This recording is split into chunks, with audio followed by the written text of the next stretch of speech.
मध्य आशियातील Islamic राष्ट्राविरुद्ध Israel हा संघर्ष तसा जुनाच आहे। कुठल्या ना कुठल्या कारणानं तणाव निर्माण होऊन हे देश नेहमीच आमने-सामने येत असतात। यामुळे जीवित आणि मालमत्ता हानी तर होतेच, शिवाय याचा परिणाम जागतिक व्यापारावर देखील होतो। नुकतेच सिरियामध्ये मदतीसाठी आलेल्या 2 मालवाहू इराणी विमानावर मिसाईलने हल्ला केल्याचा आरोप इस्रायलवर करण्यात येत आहे। यामुळे इस्रायल विरुद्ध सिरिया-इराण युद्धाचे ढग निर्माण झाले आहे। यावेळी पहिला मिसाईल हल्ला अपोलो आंतरराष्ट्रीय विमानतळावर झाला असून दुसरा हल्ला सिरियाची राजधानी दमास्कस येथे झाला असल्याचं वृत्त आहे। देशभरातील जनतेला 1 सप्टेंबर पासून काही नवीन बदलांना सामोरं जावं लागणार आहे। यामध्ये एलपीजी दरांमध्ये कपात, विमा प्रतिनिधींना मिळणारं कमिशन, टोल टॅक्स, राष्ट्रीय पेन्शन योजनेतील फेरबदल, पंजाब नॅशनल बँकेची केवायसी मुदत इत्यादी बाबींचा समावेश राहणार आहे। व्यावसायिक एलपीजीची किंमत आता 100 रुपयांनी कमी केली गेली आहे। याशिवाय विमा प्रतिनिधींना मिळणाऱ्या कमिशनमध्ये घट करण्यात येऊन ते केवळ 20% इतके करण्यात आले आहे। इतर बदलांमध्ये हलक्या वाहनांसाठी टोल टॅक्स प्रति किलोमीटर 2 रुपये 50 पैसेवरून 2 रुपये 65 पैसे इतकं करण्यात आलंय। तसेच पंजाब नॅशनल बँकेच्या केवायसी मुदतीची काल समाप्ती झाल्यानं या प्रक्रियेला तुर्तास पूर्णविराम लागला आहे। आजपासून लागू होणारा सर्वात महत्त्वपूर्ण बदल म्हणजे नॅशनल पेन्शन योजनेत आता खाते उघडल्यास पॉइंट ऑफ प्रेझेन्स मध्ये दिलं जाणारं कमिशन 10 रुपये ते 15,000 रुपयांपर्यंत राहणार आहे। नागरी विमान वाहतूक मंत्रालयाने कोविड संसर्गाच्या पार्श्वभूमीवर विमान भाड्याच्या उच्च आणि निम्न किंमत पातळीवर मर्यादा लावल्या होत्या। यामुळे देशांतर्गत विमान प्रवासाचे भाडे जीएसटी वगळता 2,000 रुपयांपेक्षा कमी नसावं आणि 8,800 रुपयांपेक्षा जास्त नसावे असे निर्बंध लावण्यात आले होते। मात्र नुकतेच केंद्रीय मंत्रालयाने हे निर्बंध हटवत आता विमान कंपन्यांना स्वतंत्रपणे भाडे आकारण्याची मोकळीक दिली आहे। यामुळे आजपासून विमान वाहतूक सेवा देणाऱ्या कंपन्या त्यांना योग्य वाटेल ते प्रवास भाडे देशांतर्गत हवाई वाहतुकीसाठी आकारू शकणार आहेत। यामुळे ग्राहकांना आकर्षित करण्यासाठी काही विमान वाहतूक सेवा देणाऱ्या कंपन्या आकर्षक सूट देऊ शकतात, अन्यथा यामुळे प्रवासी भाडे देखील महाग होऊ शकतं। त्यामुळे प्रवाशांमध्ये येत्या काळात आकारण्यात येणाऱ्या विमान भाड्याबद्दल सध्या तरी संभ्रमाची स्थिती निर्माण झाली आहे। राज्यातील सत्ता संघर्षाचा मुद्दा सध्या सर्वोच्च न्यायालयात आहे। गेल्या काही महिन्यांपासून सर्वोच्च न्यायालयात या प्रकरणाची सुनावणी सुरू आहे। शिवसेना विरुद्ध एकनाथ शिंदे हा वाद कोर्टात रंगला आहे। मंत्रिमंडळाचा विस्तार झाला असला तरी अद्यापही पालकमंत्री नेमले नसल्यानं यावरून आमदार एकनाथ खडसेंनी शिंदे सरकारवर निशाणा साधला आहे। सर्वोच्च न्यायालयाच्या या निर्णयाच्या धास्तीनं मुख्यमंत्री एकनाथ शिंदे यांना मंत्रिमंडळ विस्ताराला लांबवावं लागलं अशी टीका एकनाथ खडसे यांनी केली आहे। राज्यातील जिल्ह्यांना पालकमंत्री नेमण्याची मुख्यमंत्र्यांना लवकरात लवकर सद्बुद्धी गणरायानं द्यावी असं साकडं त्यांनी गणपतीला घातलं आहे। राज्यात सत्तेवर आलेल्या एकनाथ शिंदे आणि फडणवीस सरकार समोरील अडचणी भविष्यात वाढण्याची शक्यता आहे। मराठा आरक्षणाचा मुद्दा पुन्हा एकदा तापण्याची शक्यता आहे। येत्या 15 दिवसात राज्य सरकारनं मराठा आरक्षणाबाबत आपली भूमिका स्पष्ट करावी, अन्यथा सरकारला रोषाला सामोरं जावं लागेल असा इशारा मराठा क्रांती मोर्चाच्या बैठकीनंतर संभाजीनगरमध्ये देण्यात आला आहे।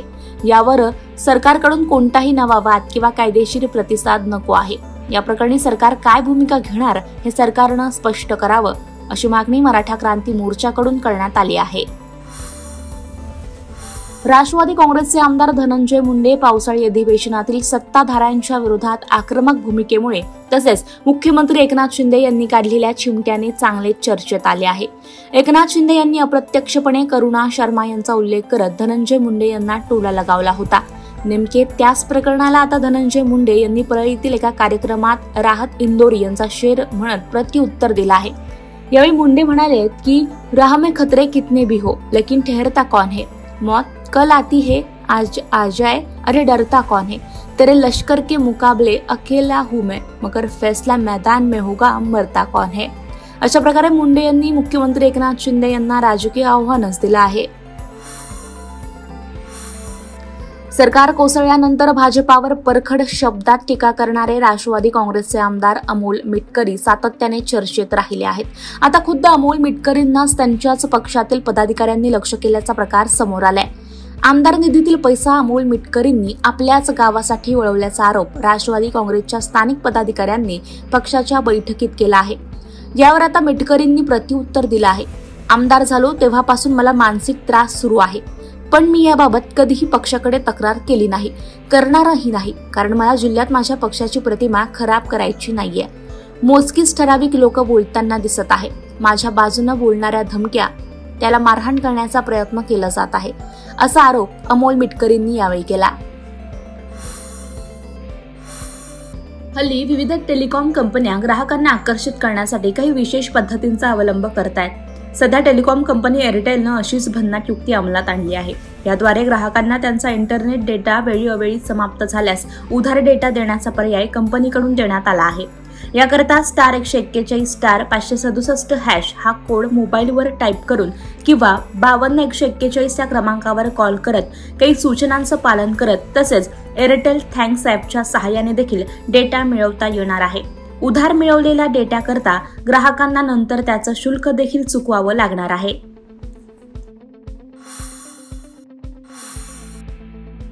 बिग बॉस हा शो भारतीय टेलिव्हिजनचा सर्वात लोकप्रिय आणि प्रसिद्ध शो आहे. या शोने अनेकांना ओळख निर्माण करून दिली आहे. बिग बॉस मध्ये प्रवेश केल्यानंतर अनेकांच्या आयुष्यात बदल होतो आणि चाहत्यांची संख्याही वाढते. पुन्हा एकदा हा शो त्याच्या नवीन सीझनसह परत येत आहे. बिग बॉस 16 साठी निर्मात्यांनी पूर्ण तयारी केली आहे. हा शो बॉलिवूड अभिनेता सलमान खान होस्ट करतोय. आता बिग बॉस सीझन 16 ची तारीख जाहीर झाल्यामुळे चाहत्यांमध्ये उत्सुकता वाढली आहे. मीडिया रिपोर्टनुसार बिग बॉस 16 हा शो 8 ऑक्टोबर पासून सुरू होण्याची शक्यता आहे. विविध कारणांमुळे शरीराअंतर्गत कफ समस्या जाणवते, ज्याचा एकत्रित परिणाम घसा खवखवणे यासोबतच सर्दी, फ्लू इत्यादी आजारांचा सामना करावा लागतो. सामान्यपणे निसर्ग बदल, काही विशिष्ट विषाणूंच्या श्वसन प्रक्रियेवरील संसर्गामुळे कफ समस्या निर्माण होते. अशावेळी औषधांच्या सेवनासोबतच काही घरगुती उपाय केल्यास तातडीने कफ समस्येपासून मुक्तता मिळण्यास मदत होते. यामध्ये तुळशीच्या पानांचा चहा, मेथी दाण्यांचे उकळलेले पाणी, बडीशेपचे उकळलेले पाणी याचं सेवन केल्यास तसेच द्राक्ष खाल्ल्यास आश्चर्यकारकरित्या विषाणू संसर्गाचा प्रभाव कमी होऊन कफापासून लाभ होण्यास मदत मिळते.